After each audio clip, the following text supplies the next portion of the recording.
What's up, Joe fans? Get ready for a jam-packed episode with a lot of news and updates. How does Hasbro select which characters to create next for G.I. Joe Classified? When will new G.I. Joe green shirt characters join the line? What new unannounced figures are on the way? And what new insight can we share from the Hasbro team? We've got answers on all of that and a lot more. So watch until the end, you'll want to hear the latest news from the G.I. Joe team. And first up, it's time to recap what we know so far about 2025. We already have some confirmed releases, and we'll tell you a few more that have not been announced so far. So here's an up-to-date listing of what's on the way for G.I. Joe Classified in 2025. And first, we'll start with the main line. The first wave for 2025 includes Leatherneck, Dialtone, Xandar, and Saw Viper. The next wave includes Blowtorch, Footloose, Darklon, and Frag Viper. Then there'll also be a mainline release of Snake Eyes version 4. He'll be in a wave later in the year.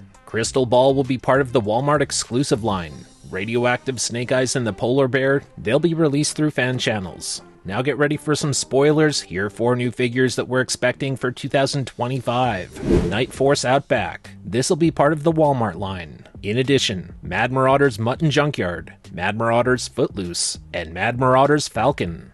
These 3 releases should be available through fan channels. Let's jump over to the Retro Card line. The first wave for 2025 will include the Cobra Viper, Dr. Mindbender, and Rock and Roll. The next wave will include Flint, Covergirl, and Televiper. The next wave includes Breaker, and we don't yet know if the next 2 figures are part of the same wave as Breaker, but in 2025 and 26 we're expecting a Retro Card Major Blood and a Retro Card Cobra Bat. And the Retro Card Cobra Bat should have a red faceplate. We expect that it'll be very vintage inspired. Then some Pulse exclusives. First up is the Cobra Defense Perimeter and the Trench Viper. Next will be Cobra Claw and the Cobra Pilot. Then there's also a 2-pack of Slice and Dice. And the last Pulse exclusive that we know about is the Awe Striker and its driver Crankcase. Let's jump over to the deluxe offerings. We start with Heavy Duty, then there's Law and Order, and a Firefighter from the Legacy Collection. Keep watching. Later in this episode, we'll give you a hint about an upcoming and unannounced Legacy Collection figure. As a reminder, Hasbro has said that there will be significant delays to products in 2025. Next, there have been some recent leaks from Asia of new G.I. Joe Classified figures. This time we have images of Slice and Dice. These include reuse from Storm Shadow, Nunchuck, and the Night Creeper. Slice is the red ninja, Dice is the purple one. Dice has 2 masks, a purple vintage-inspired mask, and a dragon-inspired mask. The all-black mask belongs to Slice. Dice's masks fit over top of the figure's head, whereas Slice's extra head is an actual head sculpt. Dice has a long staff with a blade on the end. However, we're going to get out ahead of this before rumors start to swirl. This is not the figure who is in the background of Nemesis Immortal. This is a completely different weapon. The character in the background of the Nemesis Immortal image is holding a huge sword with a gigantic blade. And that's obviously not the same as the staff that Dice has. If you're enjoying this, hit the like button and make sure you're subscribed.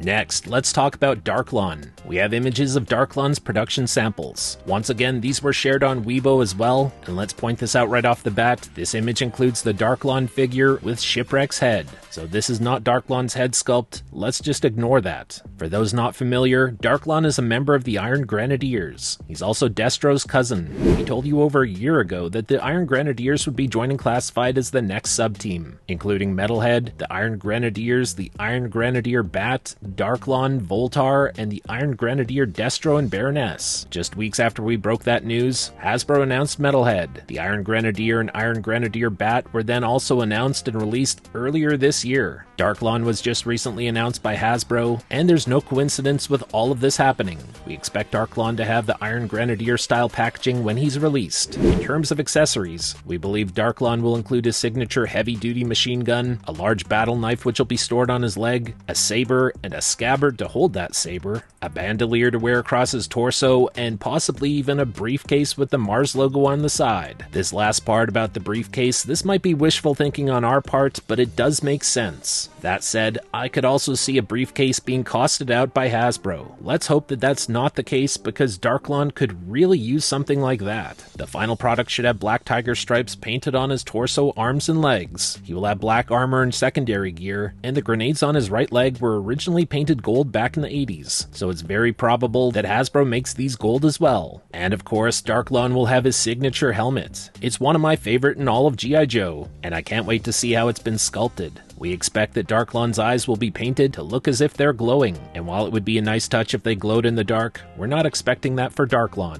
Next, according to Hasbro's G.I. Joe team, there will be more green shirt G.I. Joe characters coming soon.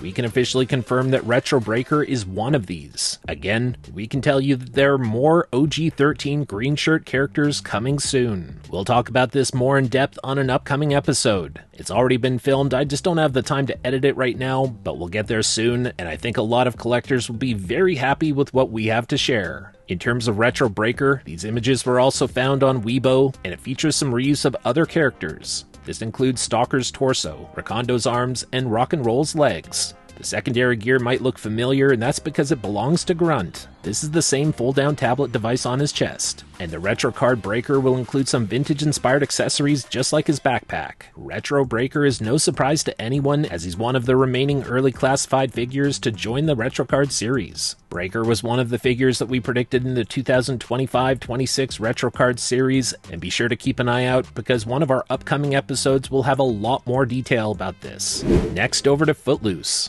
For those interested, this is a production sample of what the Footloose figure will look like just without the paint apps. Hasbro recently released the digital render for Footloose, and of course is a lot nicer to look at than a production sample. Footloose will be part of the early 2025 releases alongside Blowtorch, Darklon, and Frag Viper, and like I mentioned earlier, Footloose will also be released as part of the Mad Marauder sub-team. So keep an eye out for that.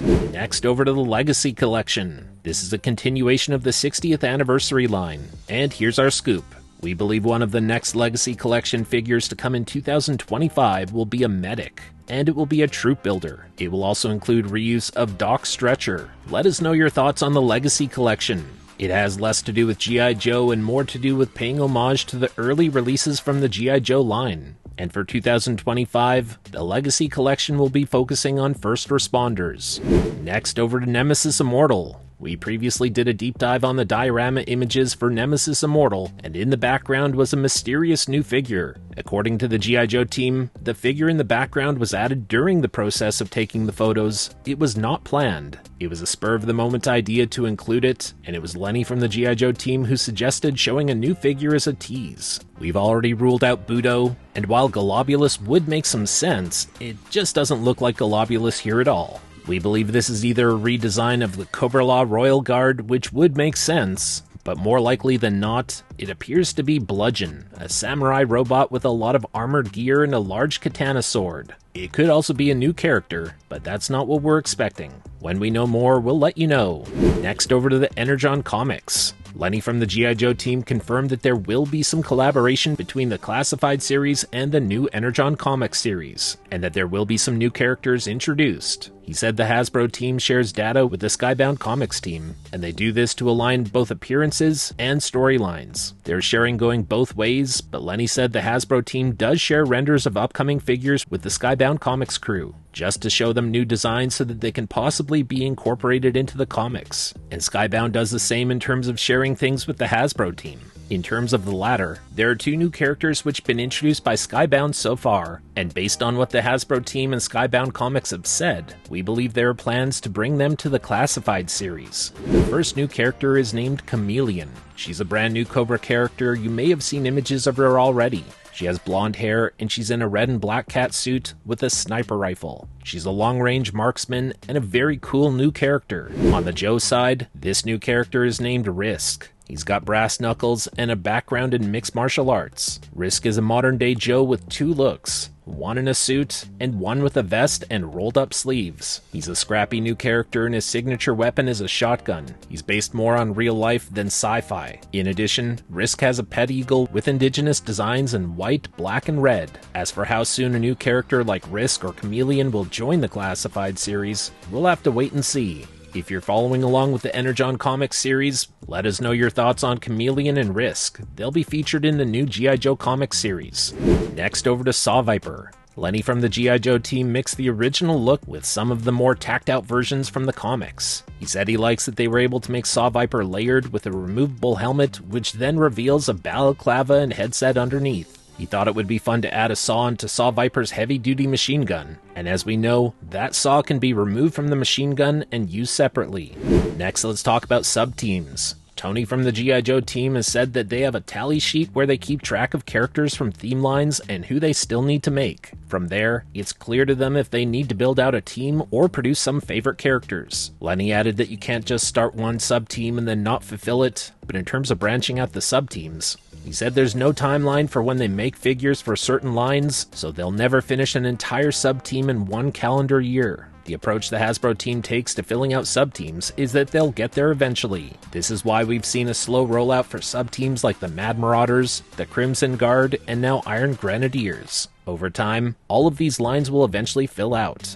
Next, over to Starduster. Lenny said they try to avoid making characters into convention exclusives when they should really be in the main line instead. However, because Starduster was a mail-away figure back in the 80s, Lenny thought that Starduster shouldn't be released in the main line. Now that most collectors have received their Starduster figures, I do find it interesting how no one really talks about it. So I'm curious if a lot of you out there agree with me that Starduster is a bit of a disappointment, or at least not a figure that most are excited about. There's of course a group of collectors out there who do appreciate that a mail-away exclusive from the 80s has now been released and that there's a 6-inch version of it. The entire figure features reuse from other figures, and that's a turnoff for a lot of collectors. So let me know in the comments below if you find Starduster to be a boring figure that you're just not that interested in. Or, if you feel the opposite and you think I'm wrong, sound off in the comments. Let me know what I'm overlooking or missing out on with Starduster. The nostalgic appeal is one thing, but the execution of the figure I think just fell short. I had no interest in getting Starduster myself, so I passed on this one, and I don't think that anyone out there can change my mind, but if you have a strong argument in favor of this Starduster figure, I want to hear it. Change my mind.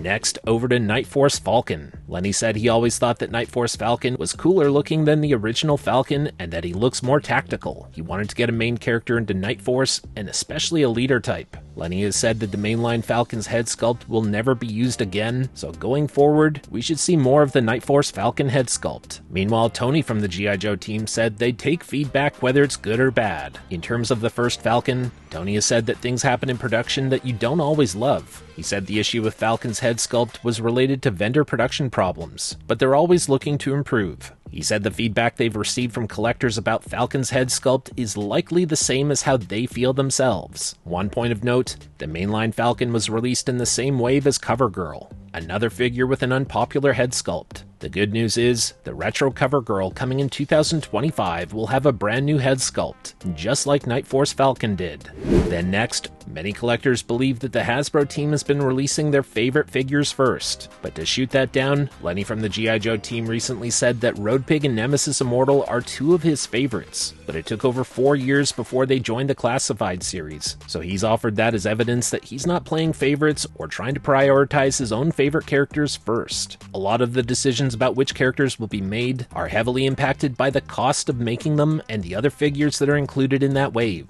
And there you have it. You've made it to the end of this episode, and we really appreciate that. Thumbs up down below. And we would love it even more if you take just 1 second of your time. Make sure that down below you are subscribed to the channel. We ask that you do, because that guarantees that we definitely get to see you back here again next time. Thanks for tuning into Viper Island, your one-stop shop for all things G.I. Joe. When there's relevant news, we'll be here to discuss all of it, together with you. Thanks for watching, thanks for supporting, have a great day, and yo Joe!